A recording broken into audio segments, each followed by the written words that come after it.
ہندوستان کی تاریخ آزادی کی یہ 1601 سے شروع ہوتی ہے اور سن 1947 میں جا کر ختم ہوتی ہے۔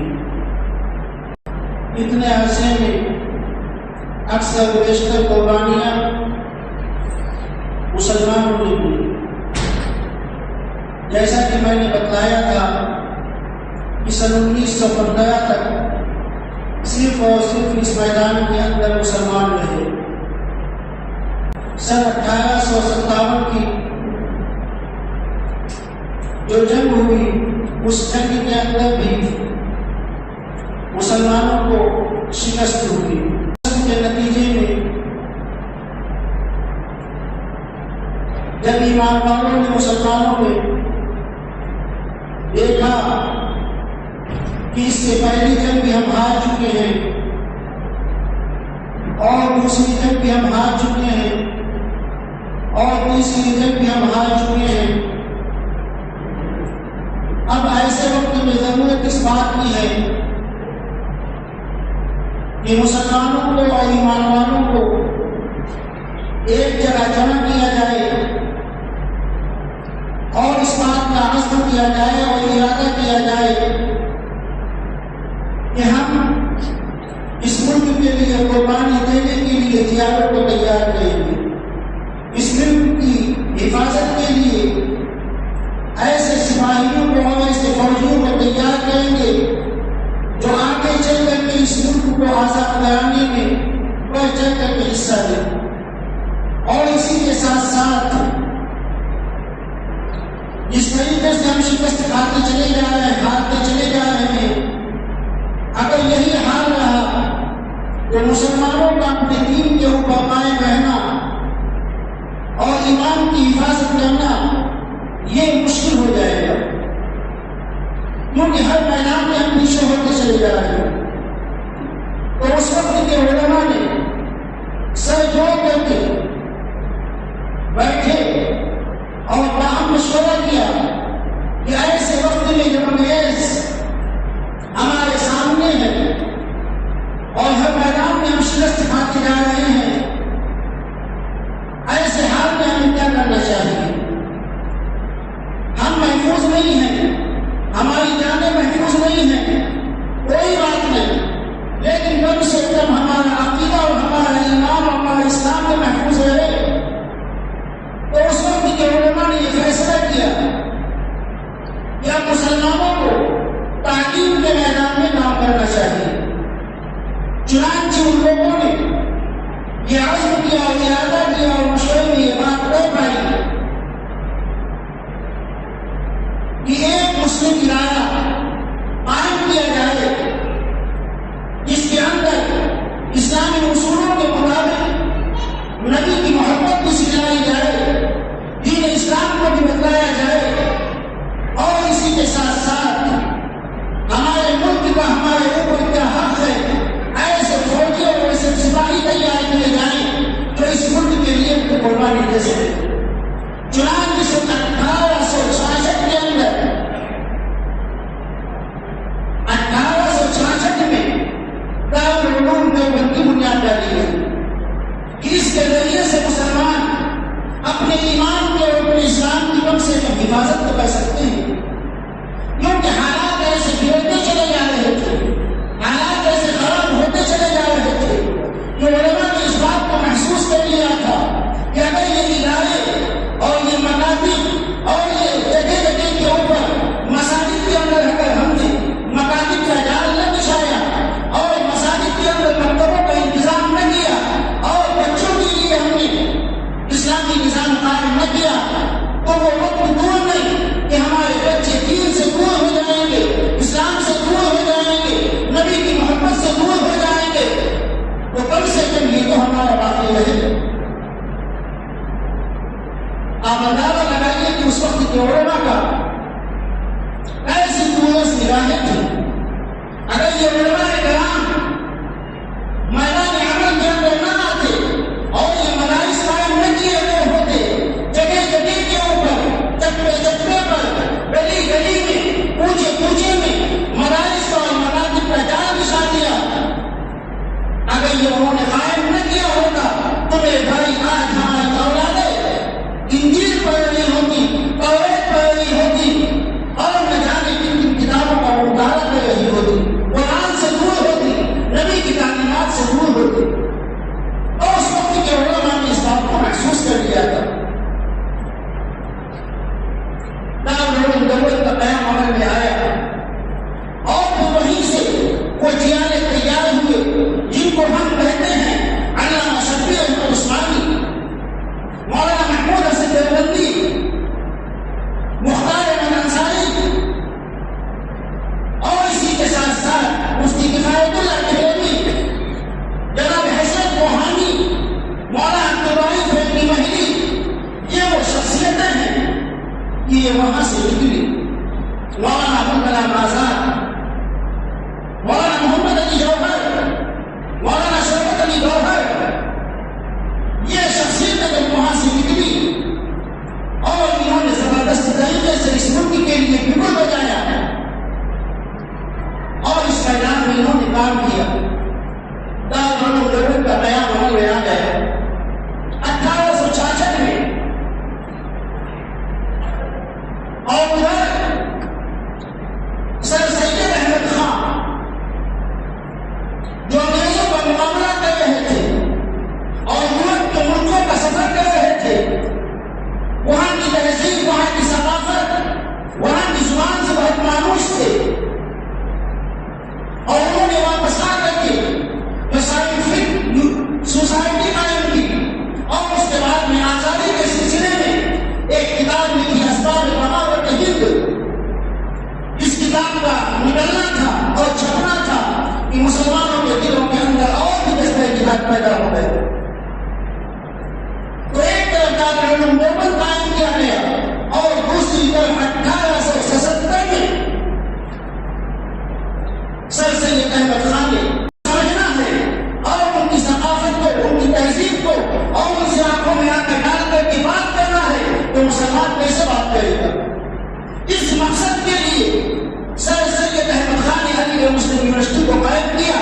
اس یونیورسٹی سے جو طالب علم نکلے گا وہ انگریزوں کا زبان کے ذریعے سے، صحافت کے ذریعے سے، قلم کے ذریعے سے، اورچال کے ذریعے سے اور اتباع کے ذریعے سے انگریزوں کا مقابلہ کر سکتا ہے۔ تو ایک طرف دینی ادارہ قائم ہو گیا اور دوسری طرف دنیاوی ادارہ قائم ہو گیا۔ 1877 میں مدرسۃ العلوم کے نام سے، اور اس کے بعد میں دھیرے دھیرے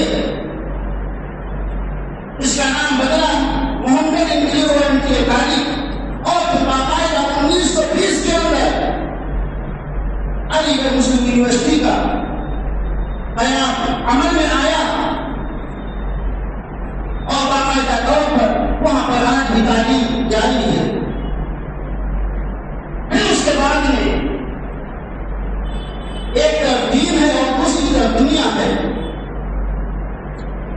اس کے بعد میں وہیں سے کچھ جہادیں پیدا ہوئے اور انہوں نے یہ سوچا کہ نہیں، مسلمانوں کو تعلیم کے میدان میں مستقل کام کرنا چاہیے۔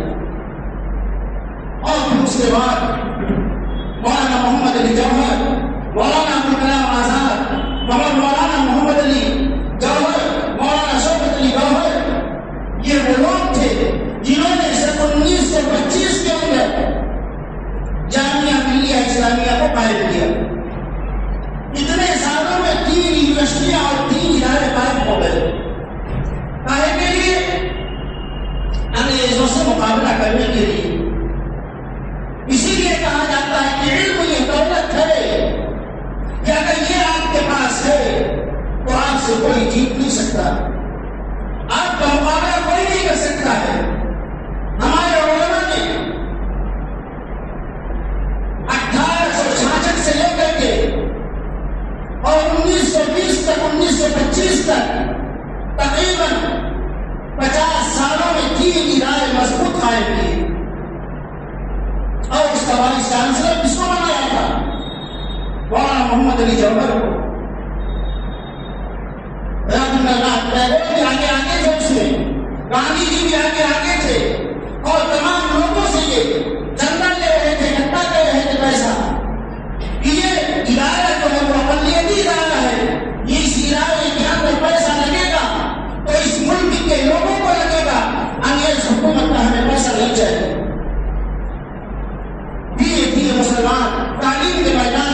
بڑھتے جائیں گے. اسی لیے کہا جاتا ہے کہ تعلیم اگر آپ کے پاس ہے، علم اگر آپ کے پاس ہے، معلومات اگر آپ کے پاس ہے تو آپ کسی سے بات کر سکتے ہیں. پھر وہاں سے وہ نوجوان نکلے جن کے اندر آزادی کی روح ڈھونڈی گئی تھی اور بتلایا گیا تھا کہ مسلمانوں یہ ملک تمہارا ہے، اس ملک کے رکھوالے تم ہو، اس کے محافظ تم ہو، تم نے اس کے لیے قربانیاں دی ہیں. تو ان مسلمانوں کے ساتھ میں ان انگریزوں نے، ان ظالموں نے جو برتاؤ کیا ہے آپ اندازہ نہیں لگا سکتے. روکنے کھڑے ہو جاتے ہیں. مولانا جعفر تھانیسی کو کالے پانی کی سزا دی گئی. کالا پانی وہ جگہ ہے کہ اگر کسی شخص کو کہہ دیا جاتا تھا کہ تمہیں کالا پانی جانا ہے، اس جیل کے اندر جانا ہے، تو وہ شخص، وہ قیدی وہیں سے موت مانگنے لگتا تھا کہ یہیں پر مجھے موت آ جائے، وہاں جانا نہ پڑے. ایسی سخت سزا. خلیج بنگال کے علاقے میں سمندر کے بیچ میں 100 جزیرے ایسے ہیں جن کو انڈمان نکوبار کہا جاتا ہے. سمندر کے بیچ میں یہ جزیرے تھے اور ان قیدیوں کو لے جایا جاتا تھا اور ان جزیروں کے اندر چھوڑ دیا جاتا تھا. اور وہ جیلیں ایسی نہیں تھی جو آج کی جیسی جیل ہوتی ہے، کچھ نہیں، صرف اور صرف ایک چھپر ہوتا تھا اور قیدی کو ایسے ہی ڈال دیا جاتا تھا. دھوپ ہے، بارش ہے، سردی ہے، گرمی ہے، دیکھنے میں وہ آزاد ہے لیکن کسی طرف بھاگ نہیں سکتا، کسی طرف جا نہیں سکتا، چاروں طرف پانی ہی پانی ہے.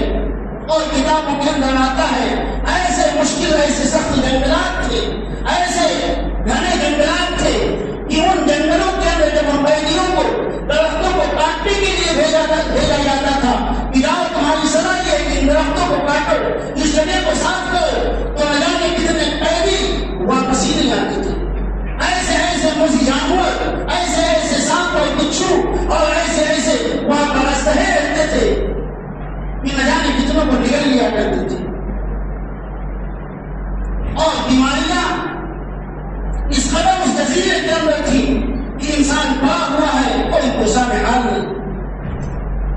وہ قیدی کو بھیجنے سے پہلے جب اس سے کہا جاتا تھا کہ تمہیں وہاں پر جانا ہے، وہ یہیں پر موت مانگنے لگتا تھا. حضرت مولانا جعفر تھانیسی رحمۃ اللہ علیہ کو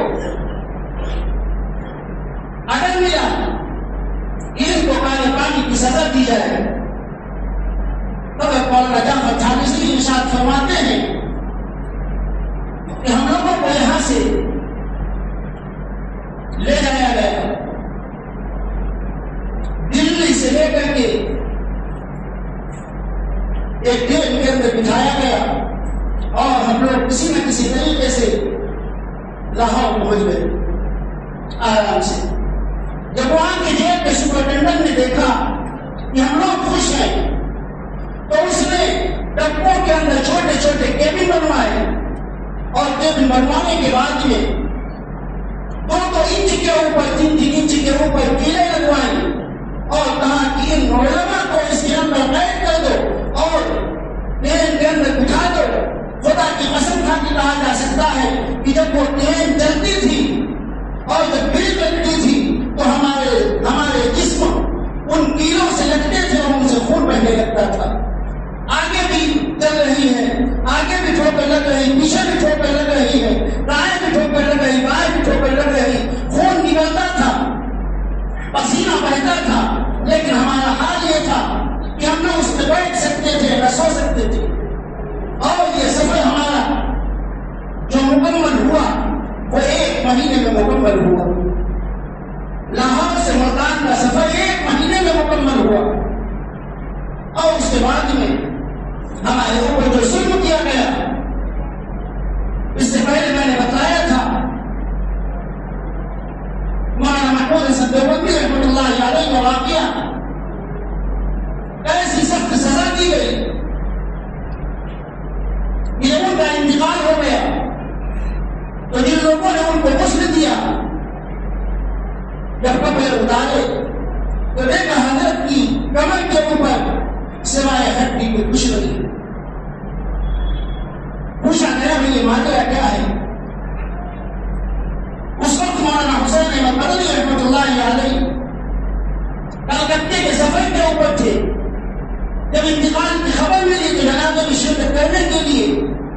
حکیم اجمل خان کی کوٹھی کے اوپر آئے، حضرت سے پوچھا گیا کہ مولانا یہ کیا معاملہ ہے؟ آپ تو جیل میں حضرت کے ساتھ تھے، یہ کیا معاملہ ہے؟ یہ نشان کس چیز کے ہیں کمر کے اوپر؟ مولانا حسین احمد مدنی رحمۃ اللہ علیہ نے ارشاد فرمایا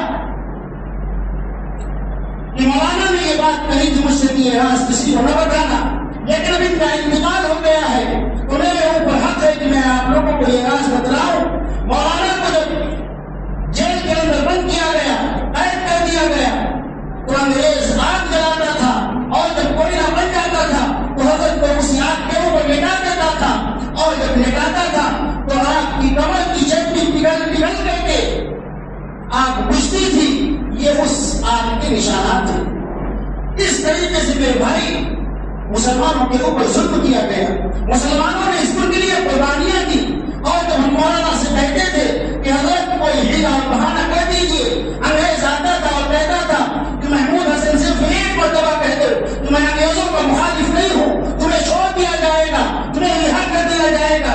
بار بار مولانا حسین احمد مدنی رحمۃ اللہ علیہ قدموں میں گر جاتے تھے اور کہتے تھے کہ حضرت کوئی بہانہ کر دیجیے تاکہ آپ کی سزا میں کچھ کمی ہو جائے۔ مولانا محمود حسن دیوبندی رحمۃ اللہ علیہ ارشاد فرماتے ہیں کہ حسین احمد تم مجھے کیا سمجھتے ہو کہ میں اپنے وعدے سے ہٹ جاؤں گا، میں اپنی بات سے پھر جاؤں گا؟ یاد رکھو میرے اندر بلال کا خون ہے، میں بلال کا وارث ہوں، جن کو مکے کی ایک کے اوپر گھسیٹا گیا تھا، میں خبیب کا وارث ہوں، جن کو سولی دے دی گئی تھی، میں حضرت سمیہ کا فرزند ہوں، جن کے دو ٹکڑے کر دیے گئے تھے، میں امام احمد بن حنبل کا شاگرد ہوں، جن کو اتنے کوڑے مارے گئے کہ اگر ہاتھی پہ بھی لگائے جاتے وہ بھی میرے ملا ہوتا۔ تم کیا سمجھتے ہو مجھے؟ میں اپنی جگہ سے میں اپنے وعدے سے بھول جاؤں گا؟ اس طریقے سے میرے بھائی ہمارے بزرگوں نے اس ملک کے لیے قربانیاں دی ہیں۔ مولانا محمد علی جوہر سن 1931 کے اندر انگلینڈ جاتے ہیں اور وہاں پر زبردست طریقے سے بات کرتے ہیں انگریز آفیسر سے اور کہتے ہیں کہ یاد رکھو میں اپنے ملک میں اس وقت تک نہیں آ سکتا جب تک کہ تم مجھے آزادی نہیں دو گے، اور اگر تم مجھے آزادی نہیں دو گے تو یاد رکھو مجھے تمہیں اپنے ملک کے اندر 2 گز زمین دینی پڑے گی، میں اپنے ملک کے اندر واپس نہیں جاؤں گا، اس غلام ملک کے اندر میں قدم رکھنا پسند نہیں کروں گا۔ یہ ہمارے بزرگوں نے قربانیاں دی ہیں۔ آج ہمارا نوجوان ان قربانیوں سے غافل ہے، نہیں معلوم اسے کہ ہمارے بزرگوں نے کیا قربانیاں دی ہیں، ایسی قربانیاں دی ہیں کہ رونگٹے کھڑے ہو جاتے ہیں، آنکھوں سے آنسو بہنے لگتے ہیں۔ تو میرے بھائی ہم اس ملک کے رکھوالے ہیں، ہم اس کے محافظ ہیں۔ آج غیر کہتے ہیں کہ مسلمان نے کیا کیا ہے، مسلمان نے اس ملک کے لیے کیا کیا ہے؟ ارے مسلمان نے وہ کیا ہے جو تمہارے پوتوں نے نہیں کیا۔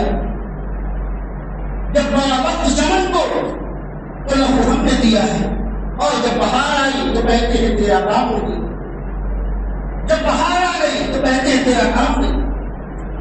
یہ جو تمام چیزیں اس ملک کے اندر آپ دیکھ